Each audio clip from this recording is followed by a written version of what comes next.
Wager throws with good velocity, rise, and curve spin. On the ground to second, backhanded by Hartley, and a fine play ends the inning for Florida State.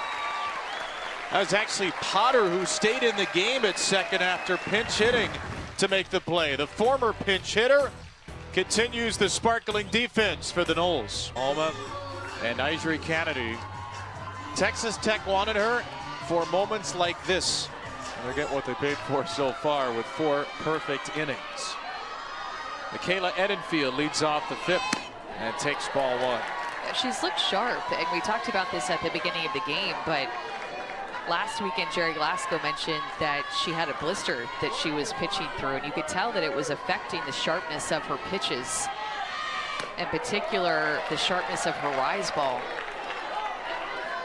Last weekend in the regional, she threw that rise ball 61% of the time, but only got 6% swing and miss rate on her rise ball, which normally it's 6 times that amount. But if you're Nyjah Kennedy, you want to throw as few of pitches as possible against Florida State today, knowing that you might face him tomorrow, knowing that you might face him in game 3 even, and try to limit that blister amount that it's rubbing. Now, this is a big battle here with Edenfield, who gave a fly ball to right field a ride in her first at bat. Michaela Edenfield, a 4-time All-ACC selection, and you want to limit your pitch count? That's the way to do it. 4 one-pitch outs in the last 7, no more than 13 in an inning. Outside to Edenfield, and this is the first 3-ball count in the game. One of Florida State's best ever hitters, the redshirt senior from Sneads, takes ball 4, and the Seminoles have their first base runner.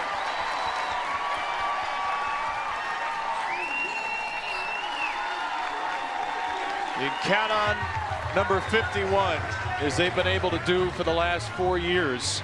She'll come out for a pinch runner with a roar to the Seminole dugout. Well, and when you look at the numbers hitting against Nyjah Kennedy, on counts within the first 2 pitches that hitters see, they're hitting 244. Significantly higher than the batting average against her on the year. So like the first pitch of the count, an 0-1 or a 1-0 count, hitting 244 off of her hunting pitches early on. The pinch runner is Amaya Ross. Allie Waycaser becomes the tying run with nobody out here in the 5th after the game's first Florida State base runner. Waycaser with a fly ball muscled into right. There's Johnson for the out. Once again, Florida State goes after one of the first 2 pitches, and once again, Kennedy gets a quick out.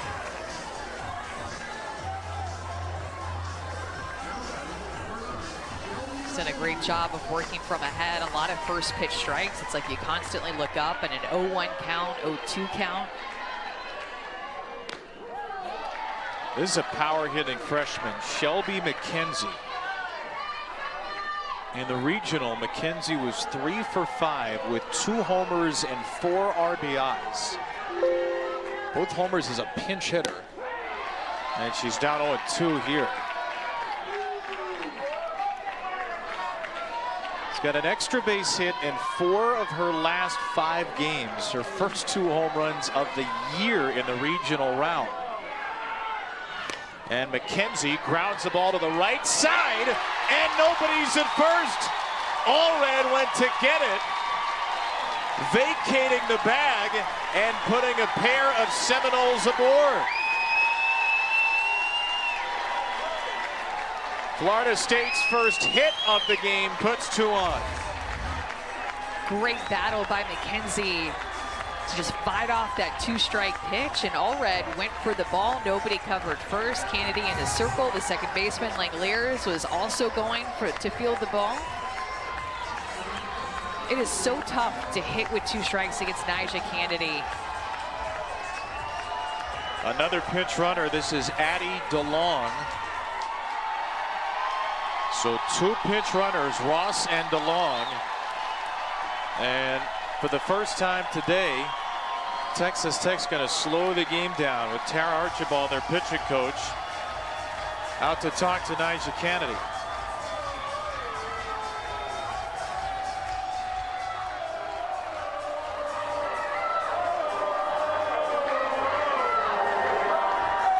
The official seated capacity is 1,400 here.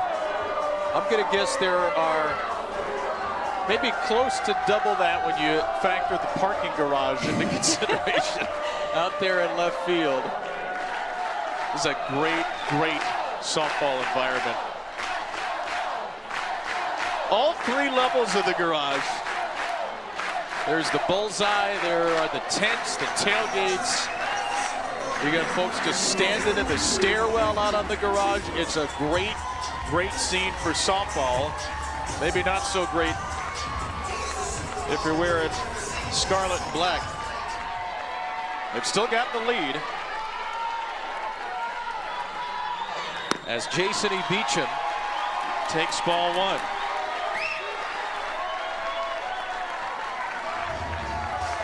Beecham last year reached base 3 times against Nyjah Kennedy in Clearwater. 2 of those were walks. The other was a single as Florida State scored 4 runs, 1 earned in 5 2/3 against Kennedy. A strike to Beecham, 2-1.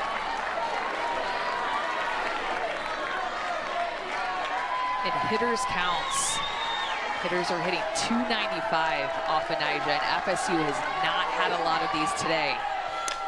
Beecham waited back on that changeup and charged it just foul. It's a huge difference. Would you rather hit off with 2 strikes as a right-handed hitter at a 108 clip or in a hitter's count at a 295 clip? Good chance there. Last strikeout for Kennedy came in the 2nd inning. And Beecham fights off a tough rise. And it's moments like this why it's so big to grab a top 8 seed. Why we're talking about it all year, why it comes down to the selection show, because in a moment like this, game on the line, you want this crowd on your side.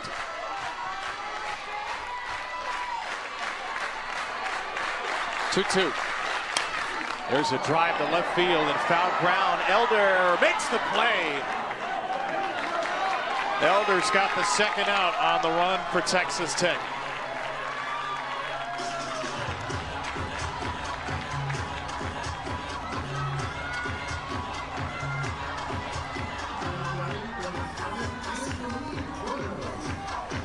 So Kennedy licks that right hand, applies the rosin.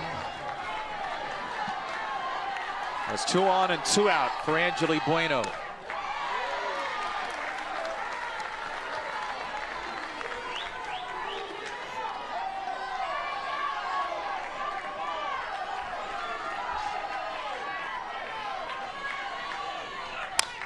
Bueno out of play, hard foul ball. You can tell the 2nd time through the order, the swings are better off of Kennedy, which is expected. First time through, she's sharp, not as tired. That blister probably, she's not feeling it as much. 2nd time through, you've seen her. You're talking in the dugout, knowing what to expect, communicating about everything about her so that you can go up to the plate feeling your most prepared. Floats in a changeup for strike 2 on Bueno.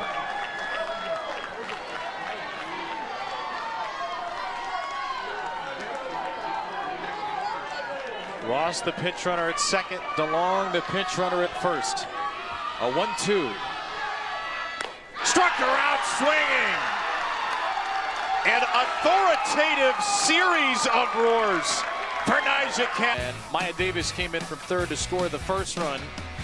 They only needed 1 swing for the 2nd. Alana Johnson. Just the 5th home run allowed by Ashton Danley this year. Continued a sizzling hot postseason for the junior Johnson. The 2-run score by Texas Tech is a summary of how they like to score runs. They have that pop off their bat with some power, like you saw with the solo shot, and they like to be aggressive. They like to cause chaos on the bases. Sometimes they get thrown out, sometimes it works to their advantage. And they've got 5 of the 6 hits in the game. Nyjah Kennedy has been brilliant, as she typically is. Texas Tech, which scored 8 1/3 runs a game in the regionals, needing just 2 so far. Alexa Langeliers grounds one past a diving Isa Torres. And Langeliers has 2 hits and a walk out of the number 2 spot. She's been an on-base machine, finding a different way on in each of her 3 plate appearances. Gets a pitch out over the heart of the plate, and that's what, if Texas Tech is a team that hacks, they definitely look for these mistakes out over the heart of the plate. The mistakes that Florida State pitching has made, they definitely take advantage of them. There's Lauren Allred, their RBI leader, against Annabelle Widra, who is a strike throwing machine for Florida State.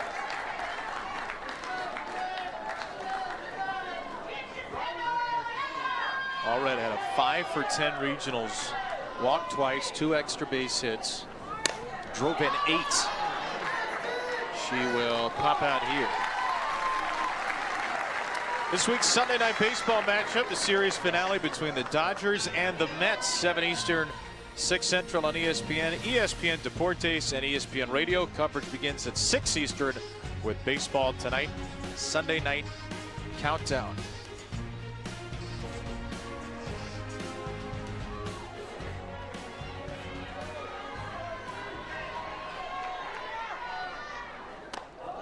Got a Major League Baseball connection on the field right now. There's Alexa Langeliers, the younger sister of Shea Langeliers, catcher for the team formerly known as the Oakland A's. Big brother be proud of her night. A couple of hits and a walk. Johnson rips one to the screen.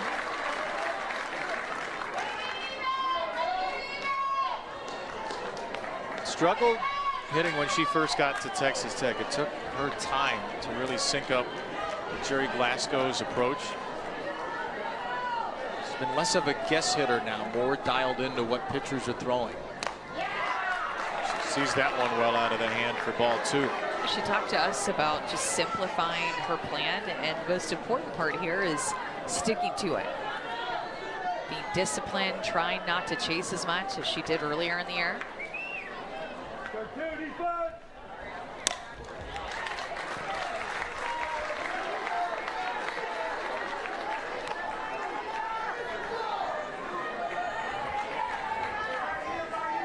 Now 20 out of her last 42 since April 17th. Her batting average was at .260. It's now at .324. A sky-high pop for Beecham. Important for Florida State to keep the score right where it's at. That was such a big opportunity that they had against Kennedy last inning with 2 on, less than 2 outs, and couldn't do anything with it. But just down by 2 runs here, have 6 outs to play with against her. It's going to be tough, but doable when you're just down by 2. You do not want to put any more runs on the board, or let them put any more runs on the board for Tech. And Florida State's doing it the way they typically do. Only 4 complete games on the year. It's another all-staff affair. Danley 3 1/3, 2 runs, 1 earned. Apsell got 4 outs out of the bullpen. Now Widra's recorded 3. Working on the freshman Bailey Lindemuth. Chases strike 2. Nice cutting action there from Widra.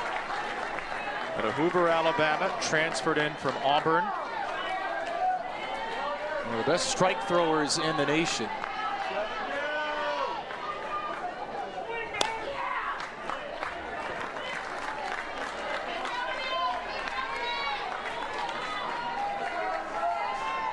Remember, the Game 1 winner, Super Regional history back to 2005, has won 80% of series. 20th year of Super Regionals, which started 20 years ago. Of course, we didn't have any in 2020. There's another pop-up. Got a lot of those tonight. 3 straight for Widra, and Florida State's going to send up the 9-1 and 2 hitters against Nigeri Kennedy.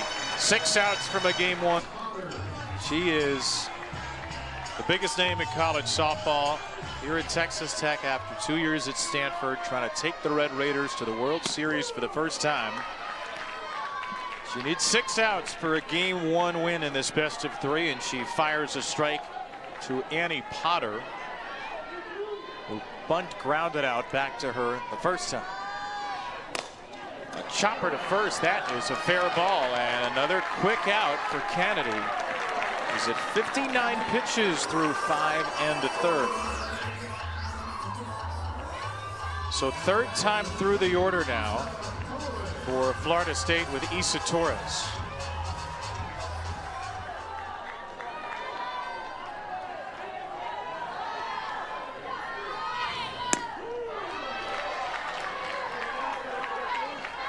Two top 10 National Player of the Year finalists. Torres struck out for just the 5th time all season to lead off the game for FSU. And a little soft ground ball here. Torres kicked it in fair territory. She tried to hop over the top, but she is out for making contact with the batted ball. Did everything that she could to try to avoid this ball. It was right in front of her for the longest time. Then she hopped over it, and then right there, bounced right into her back heel. And with her speed and that staying fair, that easily would have been a hit. Well, Kennedy finally had to work a little harder in the 5th. She had thrown 36 pitches in the first 4 innings combined, 21 in the 5th. And she got the first 2 outs on just 4 pitches here in the 6th.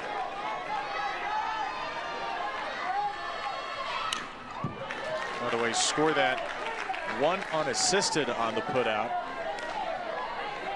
1-1 to Janai Kerr. I was curious how to score that. I just wrote down the 2nd out, and I was going to revisit that situation wrote down the 2nd out later, but now I know. Closest fielder to it gets the putout.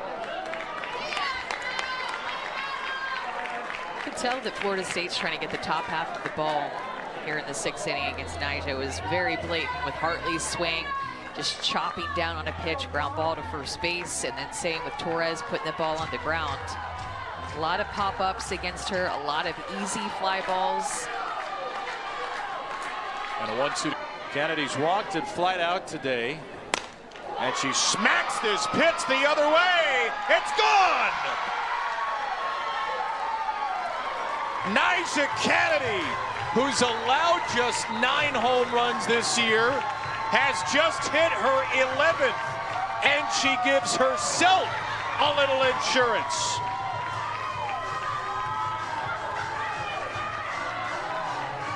Texas Tech remains aggressive, swinging early in the count. It's what Nyjah does too on a curveball, moving up and away. She let that pitch get deep, looking for something clearly on the outer half. And the thing about her home runs, she finishes so balanced and with such a big follow through, but an opposite field shot for Nyjah Kennedy. Last year's National Player of the Year, possibly this year's National Player of the Year. Again, doing big things, swinging the bat here at Texas Tech in a huge insurance run. With the Tallahassee sunset in the background, that is one extra breathtaking swing from perhaps college softball's most breathtaking player.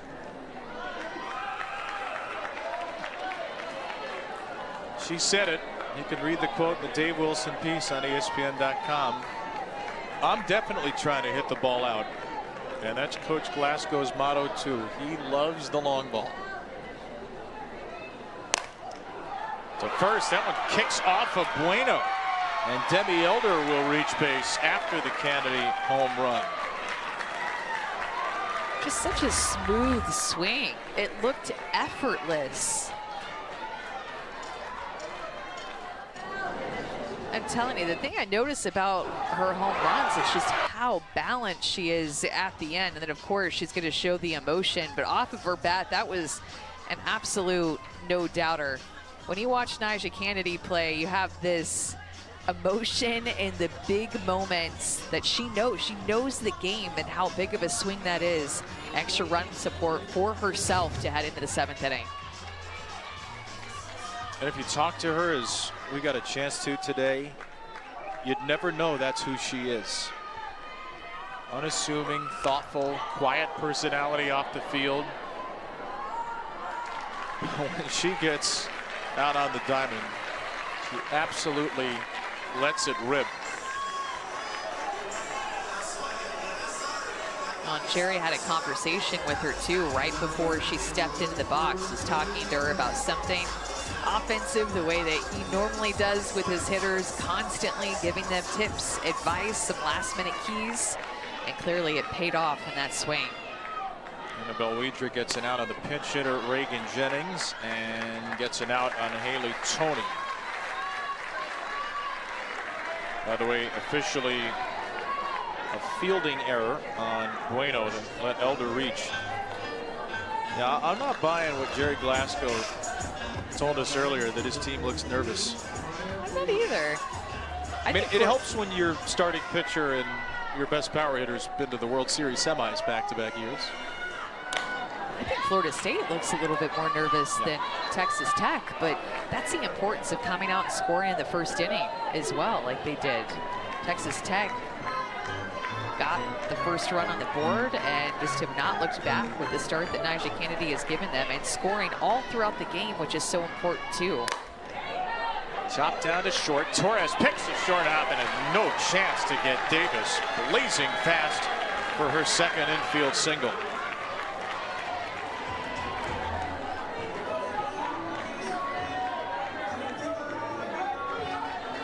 And Texas Tech, if they haven't broken it open already, considering Nyjah Kennedy on the mound, they're close to doing so with Alexa Langeliers.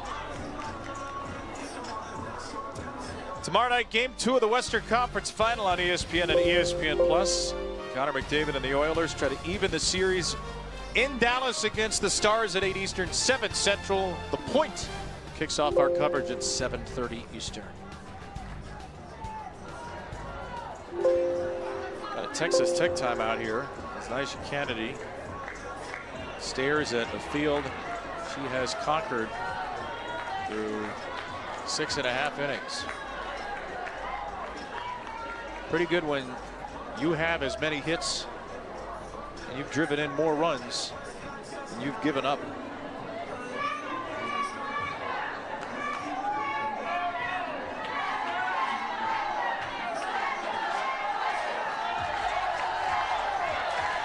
Adjusted to this Texas Tech team pretty quickly. She said she and her teammates would go to football games in the offseason, did a lot of group activities. There was even some talk of a haunted house activity.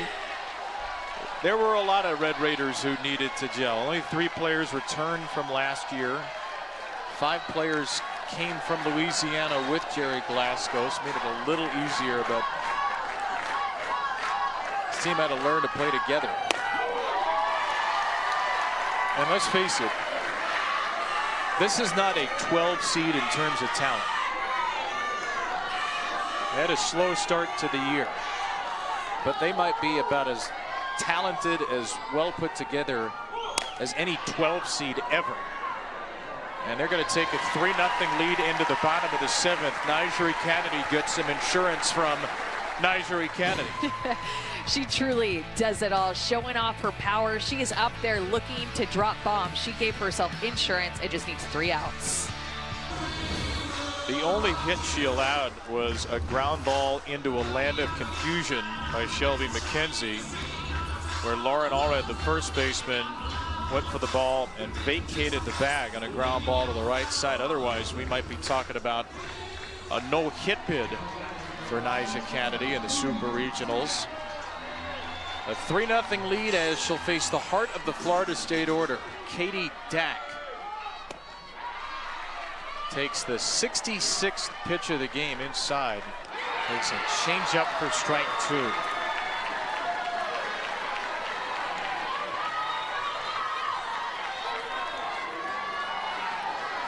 home run shy of Matty O'Brien for the second most in Florida State history. Just trying to get on base any way here. She chases a very high rise ball and stays alive. Former travel ball teammates, these two. Nyjah Kennedy and Michaela Edenfield played for the Lady Sluggers, so a lot of familiarity between these two.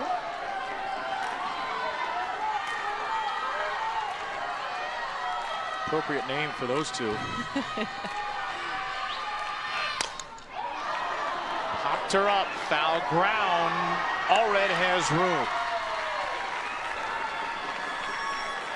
It's a huge out. The fact that Michaela Edenfield can change the landscape of this game with one swing to be able to get her out. And she had some good swings in that at bat. You can tell as this game has gone on, not a lot to prove it in terms of runs, but Florida State's at bats have gotten better. Ball one to Hallie Wakecaser. Have you noticed anything that would make you think a blister's bothering her?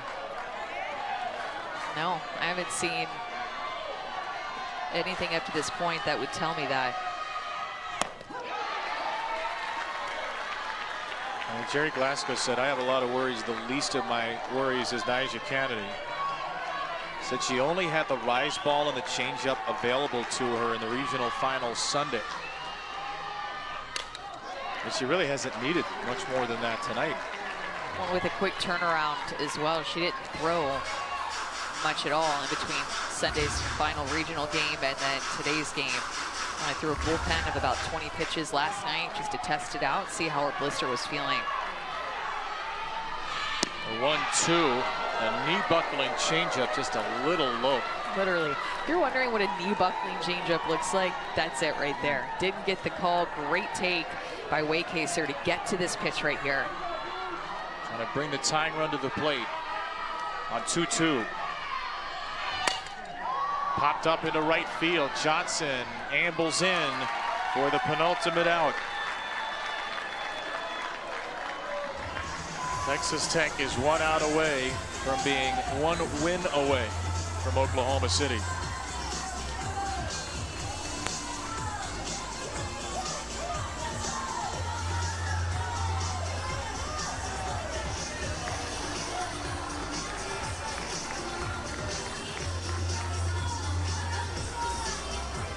Addie DeLong's going to bat for the first time. Actually, it'll go back to McKenzie, who returns to hit after Long had pitch run for her. And McKenzie's late 72 here in the 7th inning for Nyjah Kennedy. Now thrown 16 out of 24 first pitch strikes. Chases strike 2, and the Red Raiders are 1 strike away. I go back to anything else. Go back to that same spot, low and away.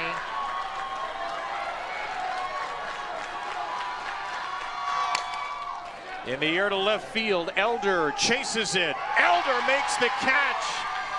Nyjah Kennedy.